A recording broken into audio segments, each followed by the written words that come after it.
Hey, good afternoon, everybody. Sorry, we were trying to go live from Surfman's Walk and it just wasn't quite cooperating with us. So I'm trying out here at Captain Charlie's station because plan B is there's a very, very beautiful view of the Shoals right now. The Shoals are putting on quite a performance out here at Cape Fear, so I thought that since I couldn't get any cell service at a beautiful picture called Surfman's Walk, I could kind of explain our content for the afternoon while giving a beautiful view of Frying Pan Shoals. It's not every day that they put on quite a performance like this, and there's just enough wind and just enough of a high tide right now for lots of whitecaps and lots of ferociousness out there on the shoals this afternoon. So you can see a beautiful view of Captain Charlie's station there behind me. Again, these are the three keepers' cottages that served Cape Fear Light Station, which was the lighthouse that served as a major seacoast light on the pitch of Cape Fear from the years 1903 to 1958. A seacoast light being much different than a harbor light such as Old Baldy. Harbor lights, you went towards the light. It was a warm, welcoming light, whereas Old Baldy was welcoming sailors into the Cape Fear River. Cape Fear Light Station behind me was warning sailors to do the opposite, to stay away from Frying Pan Shoals. You can see when I pull out here on the camera, quite a performance here this afternoon on Frying Pan Shoals there. So North Carolina has three capes as a reminder. The northern terminus of this graveyard of the Atlantic is known as Cape Hatteras. It's an old indigenous name, and offshore of Cape Hatteras is feared Diamond Shoals, where the northern warm water currents of the Gulf Stream are colliding with a slightly slower, southerly flowing cold water Labrador current. And those currents, brushing against one another, are creating what we know as Diamond Shoals. In the middle of the graveyard of the Atlantic is Cape Lookout, with its feared Lookout Shoals near modern-day Beaufort, North Carolina, and Parker's Island. And then down here, the southern terminus, right up ahead there of the graveyard of the Atlantic, the southern terminus, of course, is Cape Fear. One of the first times that is in written record of the use of that term Cape Fear comes way back in 1585. Sir Richard Grenville was the commander of three ships out there. They were from England, and they were searching a place called Roanoke Island here on the Outer Banks. This, of course, is the second of three voyages that create the lost colony of Roanoke Island. Very famous here in North Carolina history. But back in 1585, when that second of the three voyages was surpassing Cape Fear, they almost wrecked on these shoals. And Richard Grenville writes in his diary that afternoon that he almost wrecked on a beach called the Cape of Fear. So clearly, Richard Grenville did not come up with that name. He was familiar with the name or the terminology Cape Fear before he writes that in his diary. But it is the first written record that we are aware of here at the Old Baldy Foundation of the use of that word Cape Fear. Sometimes it's often referred to as Cape Fair in the records as well. But what you're seeing there is from offshore Cape Fear extending 20 to 30 miles into the Atlantic Ocean is Frying Pan Shoals. The sandbar is a great barrier to commerce. It's putting on quite a show this afternoon. And that is why in 1882 to 1883 the federal government constructed a United States life-saving service station out here at Cape Fear. You can think of the life-saving service as a precursor to the Coast Guard. It's exactly what it is. They lived out here, at least temporarily, think of it as an early precursor to the Coast Guard. They would live out here in a big dormitory-style house, or station, as they called it, during the terrible, nor'easter season or the hurricane season. And they would look out from a lookout tower on top of the roof of that station 24 hours a day, 365 days a year for their keeper, the guy in charge. The surfmen were seasonal employees, so you can think of them as the enlisted men.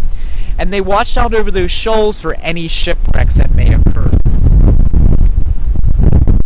And when they saw a shipwreck out there, they had two options in order to respond. The first option is they'd pull out their Lyle gun, which is a small howitzer cannon.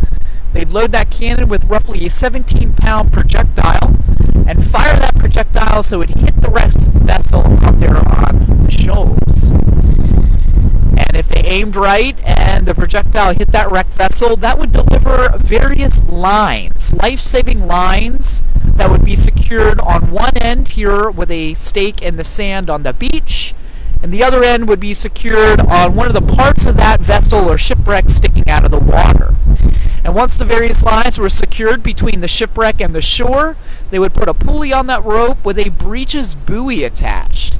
A breeches buoy is your typical life preserver, that donut-shaped cork-filled life preserver we're all familiar with, except this one had a pair of pants, aka bridges or breeches, sewed into the hull. So the pulley would send the breeches buoy with the various lines out to the shipwreck. Some brave shipwreck survivor would be the first person to put on the pair of pants and hold on for dear life, because they would be suspended midair, rappelling down the various lines the whole way to the shore. And the surfmen and their keeper in charge would do that back and forth until everybody was saved. Talk about a pretty big adrenaline rush for those shipwreck survivors. I don't know what would be more terrifying, being on the shipwreck on those shoals out there, or trying to rappel down the breeches buoy to safety here on shore. Hey Karen, how are you? Looks like South Beach, my favorite. It is. We are right here on Cape Fear. We're trying to bring you to Surfman's Station, but the Wi-Fi and the cell service was just not cooperating back there. So we decided to take you out here to this beautiful view of the shoals this afternoon. They're putting on quite a show. Now the second option, because the breeches buoy only had a range about 700 yards, the second option was to pull out their surf boat. They're wooden surf boats. The time of the life-saving service out here on Cape Fear, they are not motorboats. They're not motorboats at all. They're powered by hand with oars as a team, rowing out there miles upon miles on these shoals to collect all the shipwreck survivors, just to turn around and come right back to where you started. Now with all the dead weight of the survivors on board of your life.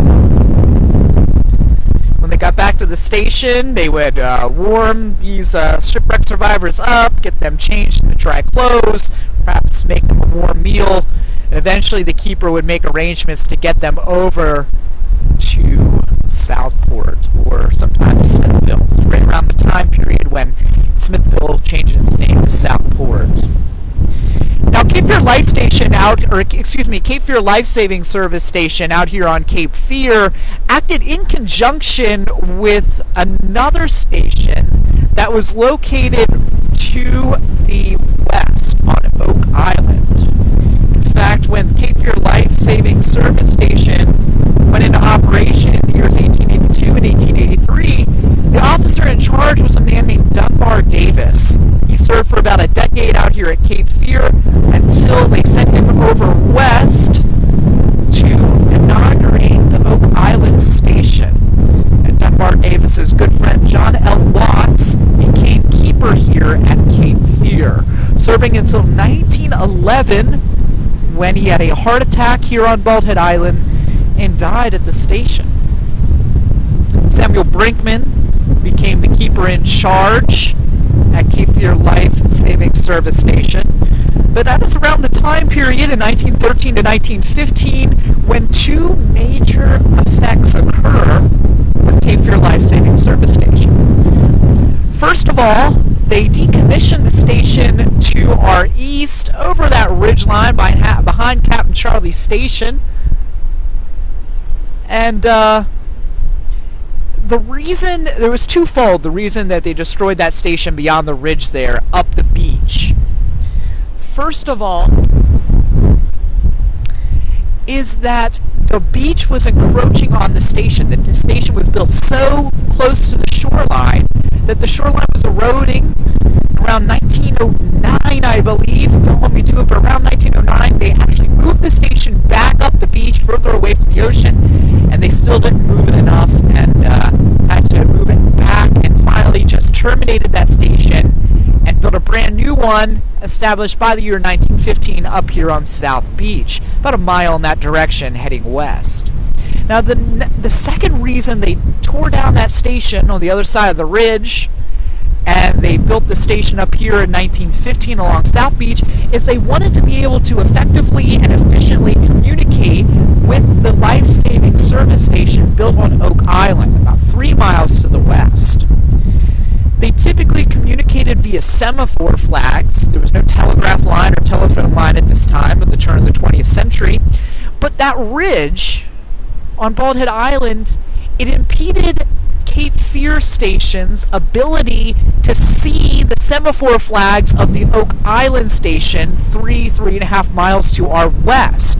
The ridgeline was too high to effectively and efficiently communicate via semaphore flags. So the Life-Saving Service built that new station by 1915 on South Beach, so with binoculars they could easily see across the Atlantic Ocean, across the mouth of the Cape Fear, over to Oak Island Station, and very effectively and efficiently communicate with those other life-saving servicemen across the river.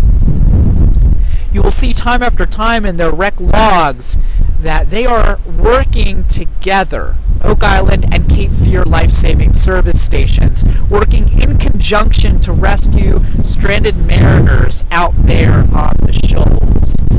They were quite a team, and it's a testament to Keeper Dunbar Davis and Keeper John L. Watt's close relationship, their friendship, years and years of service accumulated to build that formidable relationship and friendship to the benefit of hundreds of mariners out there. We are aware between the years of 1882 and 1915 of Cape Fear Station responding to 54 shipwrecks out there on the shoals, saving a grand total of 642 lives. And they did all that with a 0 casualty rate. Very, very impressive. A testament to the skill and the bravery of these life-saving servicemen. Their motto was, the book or the manual says you gotta go out, but it doesn't say anything about coming back. Fortunately, all of them came back here at Cape Fear. Now in 1915, that is when Congress consolidated the United States Revenue Cutter Service with the United States Life-Saving Service to create the modern Coast Guard as we know it today. And our modern Coast Guard station is, of course, on Oak Island to our west, where it is in operation today, protecting and serving the lower Cape Fear region.